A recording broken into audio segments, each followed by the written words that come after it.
हमने chapter start किया था अकाउंटिंग इक्वेशन। क्या किया था? Accounting equation. ठीक है, अकाउंटिंग इक्वेशन में हमने कुछ चीजें पढ़ी थी, कुछ बेसिक टर्म्स पढ़ी थी, जिसको समझ के हमें कुछ अकाउंट्स और बिजनेस कॉन्सेप्ट्स की नॉलेज, ये सब चीजें हमारे दिमाग में आए। चलिए स्टार्ट करते हैं, फिर थोड़ा सा रिवीजन लेते हैं। तो जहां शुरू किया, सॉरी जहां खत्म किया था लास्ट लेक्चर, वहीं से स्टार्ट करते हैं। इससे पहले मैं आपके साथ आगे बढ़ूं, आप मेरे साथ पहले ज्वाइन कीजिए। क्या आपको वो सारी चीजें याद है जो मैंने बोली थी? इस चैप्टर को करने के लिए आपको दो चीजों के बारे में बहुत बेसिक सी चीज है जो आपको पता होनी चाहिए। वो क्या है? पहला तो है आपका एसेट्स। क्या? एसेट्स। दूसरा है लायबिलिटीज। ये दो टर्म्स के बारे में आपको बहुत अच्छे तरीके से आना जरूरी है। अब आप मुझे बताइए लायबिलिटीज किसे कहते हैं, मिस्टर नवीन? लाइब्रेरी से होते हैं कि जैसे आपने बिजनेस के लिए लोन लिया तो वो आपको रिटर्न करना पड़ेगा। इसलिए लाइब्रेरी में और कोई भी चीज आपको वापस देनी। मैं अगर एक शब्द में बात करूं लखन, तो लायबिलिटीज किसे कहेंगे हम? आपको अगर पता हो तो? जिम्मेदार, यानी कि जो आज नहीं कल तो चुकानी है ही। जब हम व्यापार करते हैं ना तो लेन देन चलता रहता है, लेन देन चलता रहता है, पैसा आना जाना ये सब लगा रहता है, व्यापार का नॉर्मल सा नेचर है ये। सर एसेट्स किसको कहते हैं? Those items in which owner या प्रोपराइटर या मालिक, जैसे आप जैसे भी समझें, इन्वेस्ट मनी। क्लियर? जिसमें जो बिजनेस ओनर है पैसा लगाता है। क्यों लगाता है? To use them for further very often, very often यानी कि बार बार। क्यों? ताकि हम इससे क्या बढ़ा सकें? Sale, income, growth in business. जब इन चीजों में पैसा खर्च होता है, किसी ऐसे आइटम में पैसा लगाते हैं जिससे हमारे बिजनेस में सेल बढ़ती है, इनकम बढ़ती है, तो उस केस में हम उसको क्या कहते हैं? एसेट्स कहते हैं। समझ लो, मतलब हल्का फुल्का से थोड़ा दिमाग में आता है। वहीं अगर मैं बात करूं लायबिलिटीज की, तो लायबिलिटीज का मतलब होता है जैसे आज नहीं तो कल पैसा तो मुझे देना ही है। तो बेसिकली सर कॉमन जो मीनिंग है बिजनेस के लिए, कर्जा हो जाता है। क्या हो जाता है? लेकिन जिम्मेदारी बहुत सी होती है। आप मुझे बताइए मिस्टर लखन या शोभित या नवीन या जो भी है, आप मुझे समझाओ, क्या बिजनेस, सॉरी क्या लीगल पॉइंट ऑफ व्यू से, कानूनन रूप में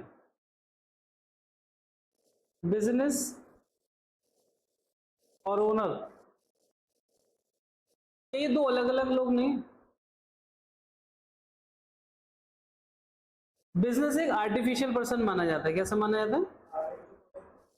आर्टिफिशियल पर्सन। ओनर एक नेचुरल पर्सन है। कैसा है? अब आप एक बात बताओ, यहां जीएनजी को ओन कौन करते हैं? सुमित सर। तो सुमित सर कैसे? नेचुरल पर्सन, जो आपको दिख रहे होंगे बोलते हुए, काम करते हुए, है ना, चलते हुए, खाते पीते हुए, सांस लेते हुए, ये नेचुरल पर्सन है। बिजनेस एक आर्टिफिशियल पर्सन है जिसका एक अलग से नाम होता है, जिसका एक अलग से। क्या सुमित सर ने जीएनजी में पैसा लगाया होगा? आई रिपीट, आप कोई दुकान खोलते हो, कोई शोरूम खोलते हो, कोई बिजनेस लगाते हो, तो पहला पैसा लगाते हो ना? बोलो। तो वो जो पैसा लगा रहे हो आप, क्या वो पैसा बिजनेस पॉइंट ऑफ व्यू से या लीगल पॉइंट ऑफ व्यू से बिजनेस के ऊपर जिम्मेदारी नहीं है कि नहीं? अब आप बोलोगे सर मेरे को मेरा ही पैसा, मतलब मैं अपने कर्जदार हो गया क्या? नहीं नहीं नहीं, आप अपनी कर्जदार नहीं हो। एक्चुअल में आपके बिजनेस के ऊपर जिम्मेदारी हो गई कि वो कुछ भी कमाएगा वो आपको देगा। क्लियर? इस कॉन्सेप्ट में अगर हम देखते हैं तो जो पैसा बिजनेस में लगाया जाता है, जो पैसा बिजनेस में लगाया जाता है वो कहीं ना कहीं कैपिटल के रूप में आपको देखने को मिलेगा। वहीं मैं अगर बात करता हूँ सर ये दिखता कैसे है, ये आपने एक मैथमेटिकल इक्वेशन कराई थी वो मेरे को समझ में नहीं आई है, तो मैं आपसे इक्वेशन वगैरह पे बात नहीं कर रहा हूँ, मैं आपसे ऐसे बात कर रहा हूँ जैसे लेमन लैंग्वेज में, लोकल। आप मुझे बताइए कोई बिजनेस बताओ, कोई भी आप किसी चीज का व्यापार करना चाहें, किसका करना चाहोगे? आपने नाम बताया क्लॉथ, शुभम शुभ, कितने पैसे में स्टार्ट हो जाएगा? 5 से 6 लाख, लो 5 लाख रुपीज आपने लगा। मिस्टर लखन, ये जो 5 लाख रुपीज है ये पैसे रियल में हैं कि नहीं है? रियल में नहीं है? 5 लाख रुपए रियल में नहीं होंगे? अरे मैं यहाँ की नहीं कह रहा हूँ, यहाँ नहीं, क्या 5 लाख रुपए रियल में होते हैं? तो जब ये बिजनेस में लगेंगे क्या नाम रखोगे क्लॉथ? कुछ भी लो, यहाँ लोगों कुछ भी, ठीक है, बहुत अच्छा नाम है ना? क्या मिलता है? कुछ भी कुछ भी .com, ऐसा कुछ उल्टा सीधा नाम रख दिया आपने। अब कुछ भी .com के पास 5 लाख रुपीज जा चुके हैं, कल को कुछ भी .com बंद होता है तो इससे आने वाला जितना भी पैसा है वो किसके पास जाएगा? मालिक के पास। बोलो, जिम्मेदारी थी नहीं दी लौटाने? हाँ है ना? अगर आपकी दुकान है, आपने खोली, पैसे लगाए 5 लाख रुपए, वो नहीं चल पा रही, उसमें से जो भी आपने कबाड़े में सामान बेच बाग के मान लो 2 लाख 3 लाख जो भी रिकवर हुआ वो किसके पास जाएगा? जिसने लगाया था उसके पास। तो देखो हम बिजनेस इसलिए नहीं करते कि हम बंद कर दें, बट बिजनेस का इकोसिस्टम को जिस तरीके से तो दिखाना पड़ेगा ना कि उसकी जिम्मेदारी मालिक के प्रति है ना? हाँ ठीक है। तो कुछ मिला, कुछ भी .com हमने बंद कर दिया है। अब हम करेंगे सब कुछ। क्या करेंगे? सब कुछ। आप मुझे बताइए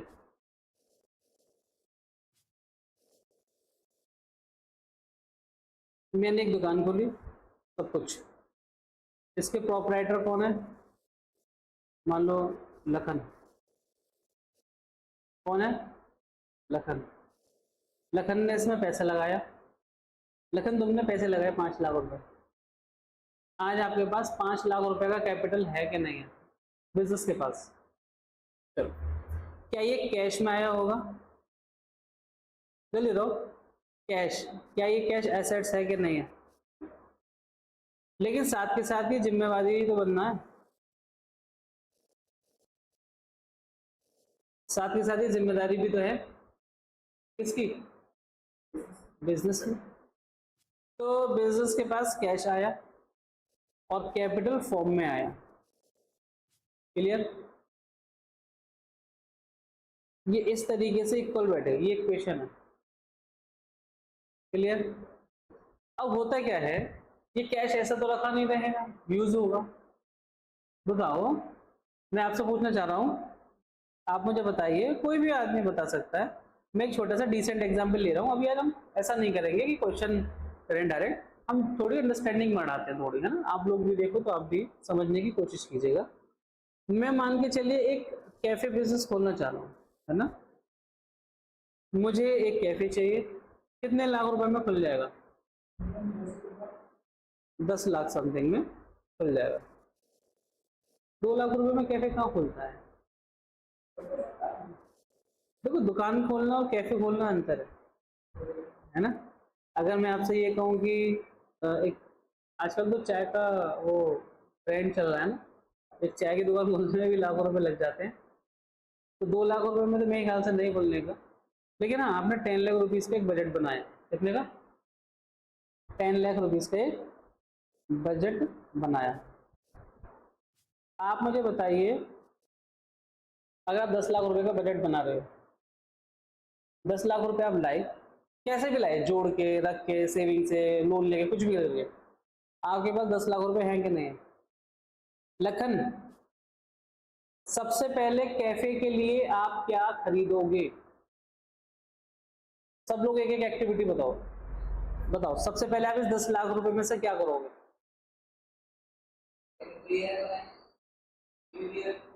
आपने कहा मैं इंटीरियर सेट कराता हूँ, वेरी गुड। नेक्स्ट, अपने प्रोडक्ट्स जो हम करेंगे फर्नीचर। नेक्स्ट, खरीदोगे उसे? इनिशियल इन्वेस्टमेंट बताइए, इनिशियल लाइक जैसे जिसमें पैसा लगेगा वो तो रेवेन्यू इनिशियल का एक्सपेंडिचर है, जो भी स्टाफ लगेगा उसको तो कमा के देंगे, वर्किंग कैपिटल का पार्ट है, वो देखेंगे बाद में। आप बताओ अभी कैफे खोलने के लिए सबसे पहले क्या चाहिए? चलो मैं तुम्हारा एग्जाम्पल ले भी लेता हूँ, हमें लेबर भी रखनी है, ठीक है? अच्छा, और नेक्स्ट, सोचो सोचो, आप बोलो।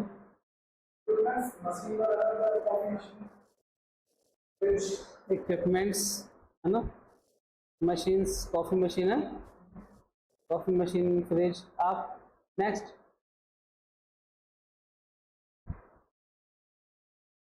बस?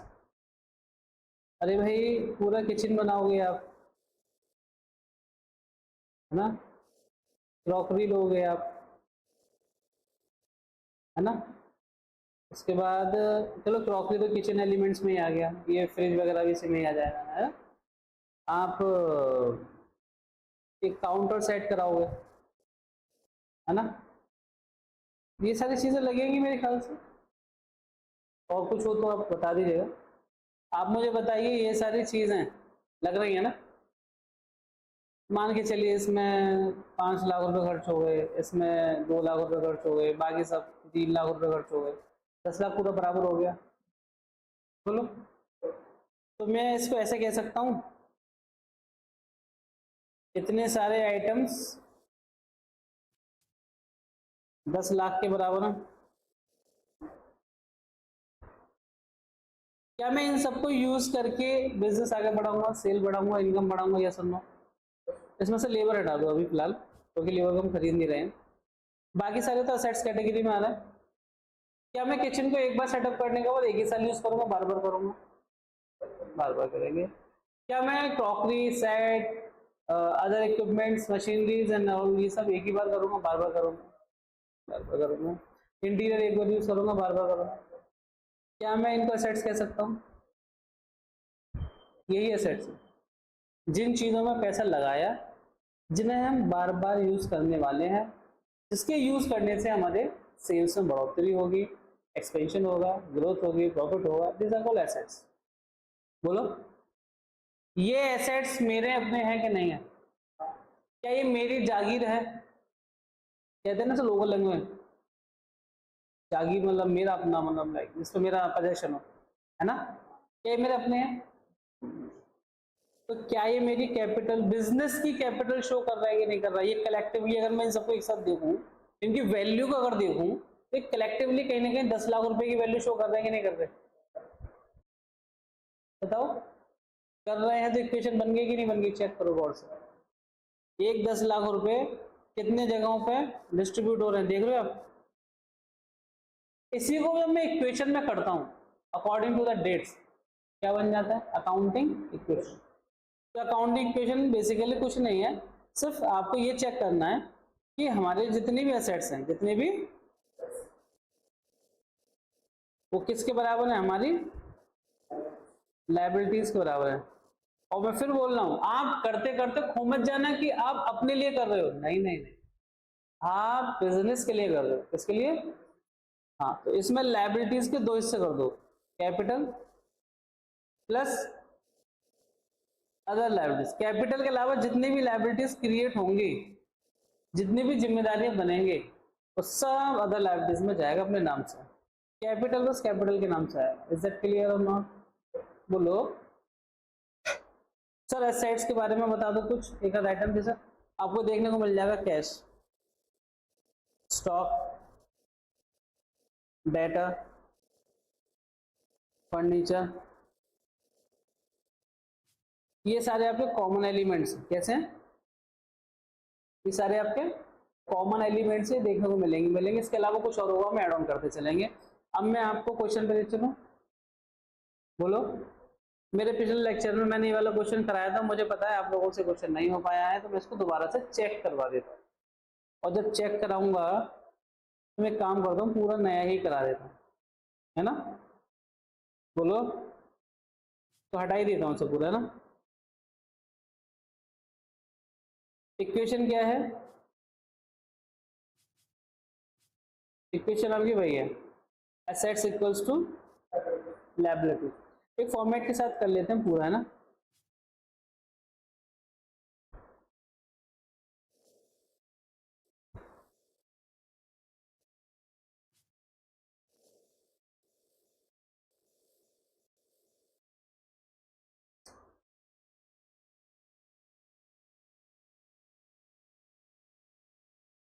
इसमें आप भी इस तरीके से फॉर्मेट बना लेना, है ना, आपको थोड़ा हेल्प रहेगा।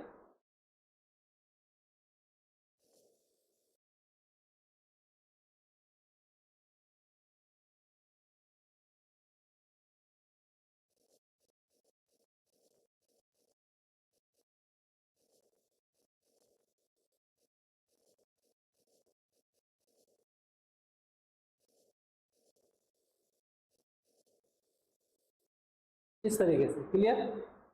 सबसे पहले आपको बोला गया है mister Kunal, mister Kunal start business with cash 2.5 lakh रुपए।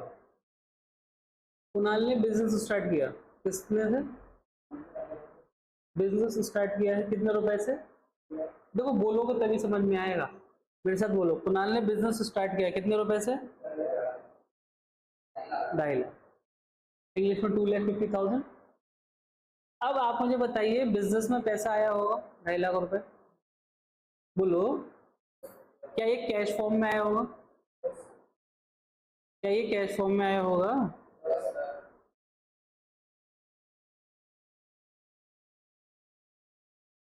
तो अगर ये कैश फॉर्म में आया है तो यहाँ पे लिख सकते हैं ना, लाइक इधर कैश असेट्स के नीचे। अच्छा, जहाँ थोड़ा सा ये और ध्यान रखिएगा कि आप मत करना ये लाइन, ये मैं आपको समझाने के लिए कर रहा हूँ। इधर सारे असेट्स लिखते हैं, सारी लायबिलिटीज, ठीक है? तो कैश इक्वल्स टू कैपिटल, रखन नहीं आया समझ? नहीं आया, चलो कोई बात नहीं। कुछ पैसे लाए हो, कुछ पैसे लाए हो तुम में से किसी के पास हैं? कितने? लाओ, 100 रुपये हो जाएगा।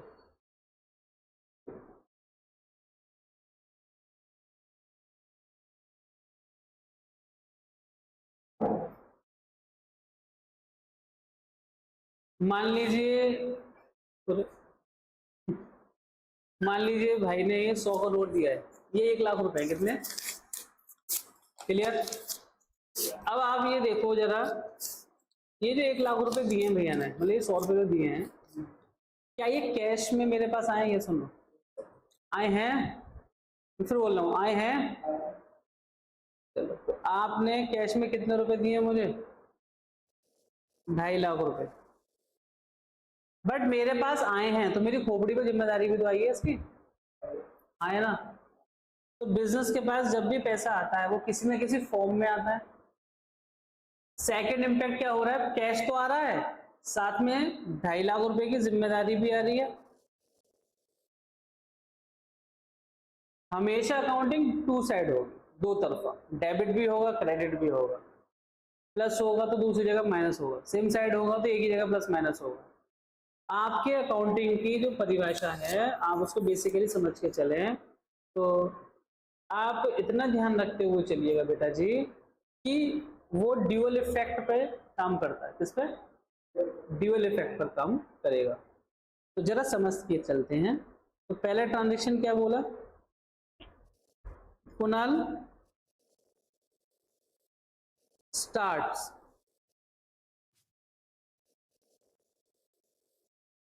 बिजनेस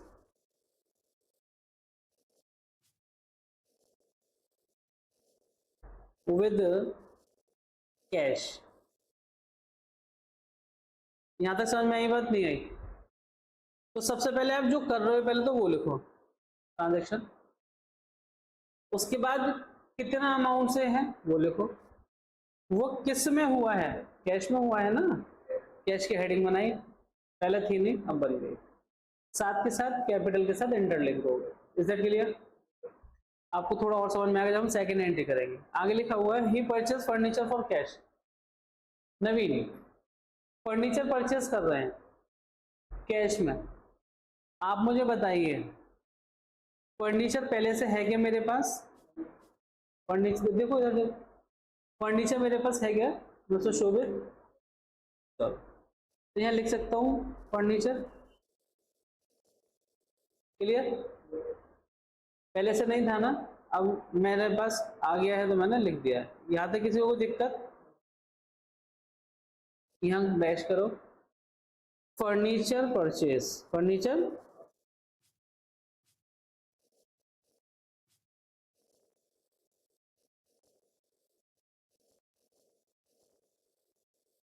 कितने रुपए का फर्नीचर परचेज किया है? जिस अकाउंट को ओपन किया उसी के नीचे आएगा। पहली एंट्री जहां होगी उसे उस लाइन को छोड़ के नेक्स्ट लाइन में आएगा। नई ट्रांजेक्शन हमेशा नई लाइन में। क्लियर? नहीं आ रहा समझ? कनेक्ट हो पा रहे हो आप लखन? चलो अब एक बात बताओ लखन, मैंने अगर कैश में फर्नीचर परचेज किया, फर्नीचर तो आ गया, क्या मेरे पास से कैश चला गया होगा? लो कॉपी लेके आओ, एक आप एक पेन लेके आओ, पेन जल्दी लाओ। मैंने ये पेन खरीदा आपसे और ये लो पैसे ले जाओ, और मैंने बदले में क्या दिए? कैश। क्या ये 100 रुपए पहले मेरे पास थे? ये सुनो, चले गए क्यों? क्योंकि मैंने एसेट्स खरीदे। आप मुझे बताइए मैंने फर्नीचर 35,000 का खरीदा है, तो कैश में से 35,000 चले जाएंगे, हाँ या ना? माइनस के आइटम्स को हम कैसे लिखेंगे? ब्रैकेट में 35। आपको यहाँ क्या करना पड़ेगी? बड़ी सी लाइन करनी पड़ेगी। फाइनल इक्वेशन बनाइए। 2,50,000 में से 35,000 माइनस करोगे, कितना बचा? 2,15,000। और फर्नीचर कितने के बच रहे हैं? 35,000।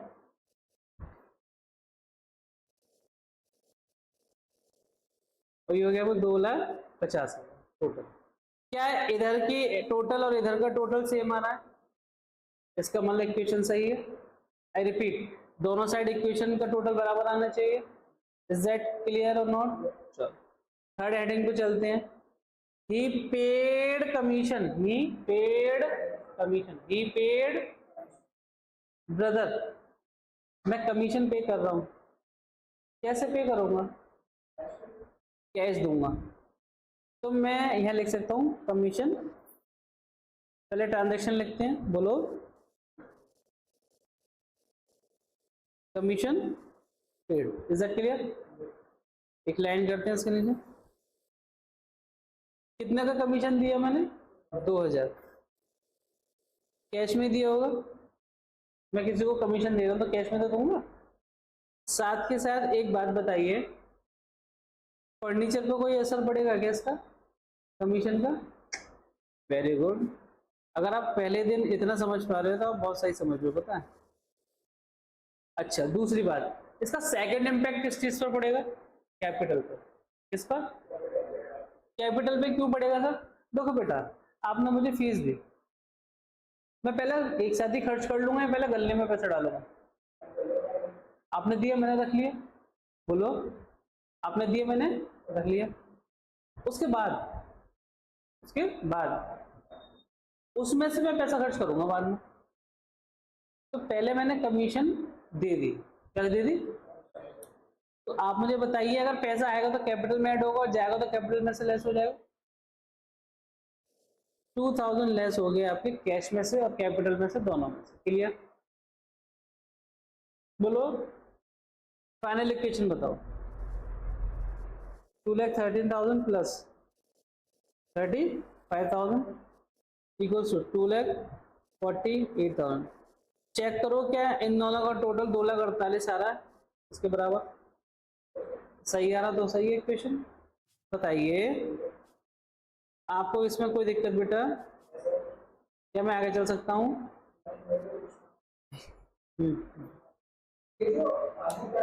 कमीशन पे किया 2000 हमारे कैश से मैनेज किया और कैपिटल में से मैनेज किया, तब मैं लगेगा 1000 का फर्नीचर बाय किया परचेज किया, वो माइनस की कीमत कैपिटल से, बिकॉज वो फर्नीचर जो था वो इन्वेस्टमेंट है, बदले में आ रहा है ना कुछ, उसे भी तो लिखोगे आप। जनरल एंट्री अभी तो आप सीखे नहीं हो, आगे समझोगे। अब नॉर्मल से समझो, फर्नीचर आया, पैसा गया, जो आया अपने नाम से आया। बोलो furniture is a type of the investment but commission is a type of expenditure. खर्चा है, बदले में कुछ आ नहीं रहा है, जा ही रहा है, तो पैसा तो जा ही रहा है। बट फर्नीचर के केस में जितना पैसा जा रहा है उतनी की वैल्यू आ रही है, ठीक है। लेकिन कमीशन के केस में जितना पैसा जा रहा है उतनी की वैल्यू कहाँ आ रही है, तो वो कैपिटल भी तो कम करता है। तो कैपिटल एक बटुआ है, कैपिटल एक पर्स है। आपको डेली पापा से, मम्मी से, भैया से, किसी से भी अगर 1-2 रुपया मिलता है, आप उस बटुए में डालते जाते हो, आपकी वैल्यू बढ़ रही है। अगर आपको कुछ खाने का मन किया तो उसी पैट्स में से पैसे निकालो, तो कैश जा तो रहा है लेकिन वैल्यू भी तो कम कर रहा है, पैसा आ तो रहा है वैल्यू भी तो इंक्रीज कर रहा है। तो एक्सपेंडिचर और इनकम इस तरीके से काम करते हैं कैपिटल पे। Is that clear? क्लियर। अब आपको सर बटुए में से पैसे तो तब भी जाएंगे जब मैं कुछ सामान खरीदूंगा। तो बेटे एक बात बताओ, ये फिर कुछ इस तरीके से नहीं हुआ कि मेरे पास पहले कैलकुलेटर नहीं था, मैंने बटुए में से 400-500 रुपये निकाले, दे दिए, कैश चला गया, बदले में क्या आ गया? कैलकुलेटर। अब मैं इस कैलकुलेटर को इस पर्स के साथ रखता हूँ, वैल्यू बराबर होगा कि नहीं होगा? इसलिए कैपिटल पे असर नहीं पड़ा। क्लियर? लेकिन एक्सपेंडिचर्स के केस में असर पड़ता है। यहाँ तो कोई दिक्कत बेटा? लेकिन ऐसा हो सकता है पहले ही दिन सब कुछ समझ में ना आए, तो आपको थोड़ा समय लगेगा, 2-3 दिन का, है ना। तो थोड़ा सा आप कंसिडरेशन रखिएगा, ऐसा मत करना कि एक ही दिन में ही सब समझने की कोशिश हो तो बहुत हाइपर हो जाए। कम से कम इसको समझने में आपको लगेंगे 5-6 दिन, है ना। आगे चलूं, आगे लिखा हुआ है purchase goods on credit 40,000। Lakhan, credit का मतलब होता है उधार। क्या होता है? तो सुना है तुमने, आज नगद कल उधार, उधार मांगकर शर्मिंदा ना करें, वैसा वाला उधार। बस सामान तो ले लिया, पैसा नहीं दिया, तो उसने 40,000 रुपये का सामान तो खरीद लिया, पैसा नहीं दिया, दोगे कि नहीं दोगे? दे दो। अरे एग्जाम्पल के तौर पे, जैसे आपने मुझे फीस नहीं दी, तो फॉर्म में आपका नाम तो लिखा हुआ है ना मेरे पास, जब तक नहीं दोगे तब तक वो इनकम्प्लीट है, या सुनो, जिस दिन पूरी दे दोगे उस दिन कंप्लीट हो जाएगा। बोलो। अब आप मुझे बताओ, आप कोई मेरे कर्जदार थोड़े हो, लेकिन अगर आप 1 महीना पड़े पैसा नहीं दिया, आप कर्जदार हो जाओगे। 2 महीना पड़े पैसा नहीं दिया तो आप कर्जदार हो जाओगे। तो मैं आपका क्रेडिटर बन गया नहीं बन गया? आपने मुझसे सामान ले लिया ना, मुझसे सर्विसेज ले ली ना। ऐसे ही जब हम किसी से सामान ले लेते हैं तो सामान तो आ गया, पैसा नहीं दिया तो कर्जदार बढ़ गए। बताओ। आप आइए यहाँ पर, लिखिएगा गुड्स परचेज ऑन क्रेडिट। अब ये बताओ बेटा मेरे को,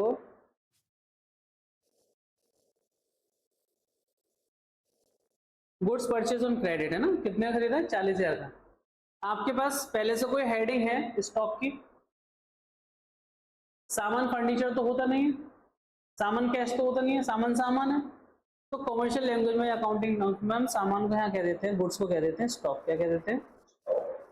सर क्यों कहते हैं, कब कन्वर्ट होता है, किस नजरिए से कह रहे हो आप, हम बाद में सीखेंगे। फिलहाल जब हम किसी दुकान पे जाते हैं हम ये तो कहते हैं यार उसमें माल कम था यार, उसमें वैरायटी नहीं थी, स्टॉक नहीं है उनके पास, ऐसे तो बोलते हो, वो स्टॉक। वो सामान ही तो होता है।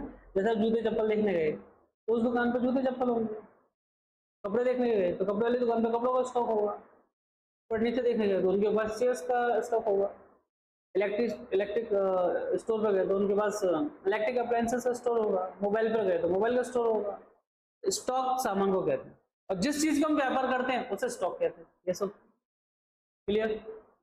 आप बताइए कितने रुपए सामान खरीदा आपने उधार? 40 का। क्या पहले से आपके पास 40,000 का सामान था? नहीं, अब आया है ना? बोलो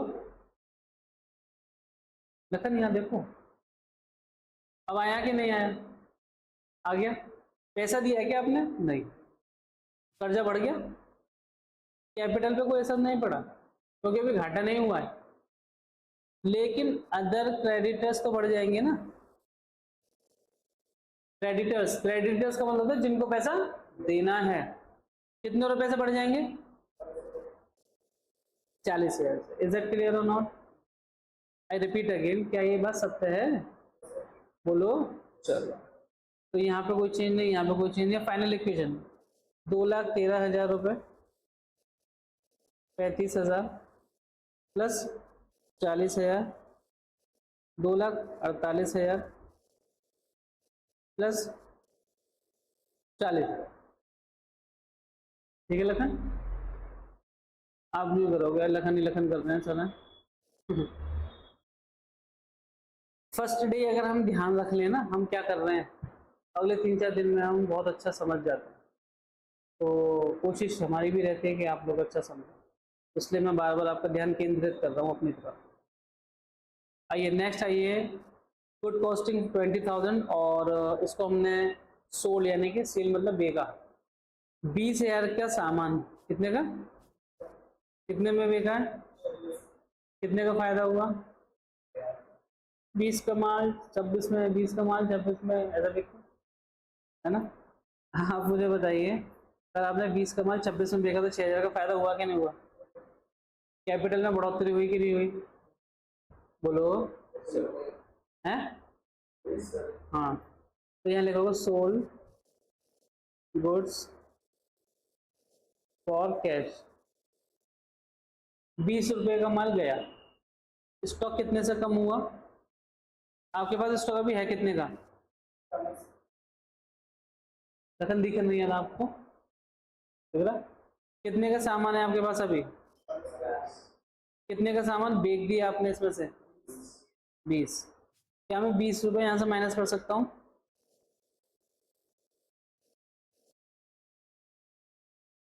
दो मिनट, ठीक है, कोई दिक्कत तो नहीं। उसके बाद आप मुझे बताइए 26,000 आपको कैश में आए, कितने? 6,000 ज्यादा आए तो वो 6,000 कहाँ जाएंगे? क्लियर? इज दैट ओके और नॉट? अगर आपको ये चीज समझ में आ गई तो आप मुझे बताइए आपको टोटल कितना हो गया? 2,13,000 प्लस 26,000, 2,39,000 प्लस 35,000 प्लस 40 माइनस 20 कितना बचा? 20, 2,48, 2,54,000 प्लस 40,000। ये इक्वेशन बनी। तो कोई भी आपने बिजनेस स्टार्ट किया था 2.5 लाख रुपए से, जो सिर्फ कैश और कैपिटल को शो कर रहा था, लेकिन आज बिजनेस कैसा दिख रहा है? ये सारे आइटम्स के साथ। Is that clear? टोटल अभी भी सेम आ रहा होगा, but valuations, variations, amount, items सब चेंज हो गया। तो आप चाहो तो इसको नोट कर सकते हो, ठीक है? कर क्या सकते हो? करो, ठीक, फटाफट करो।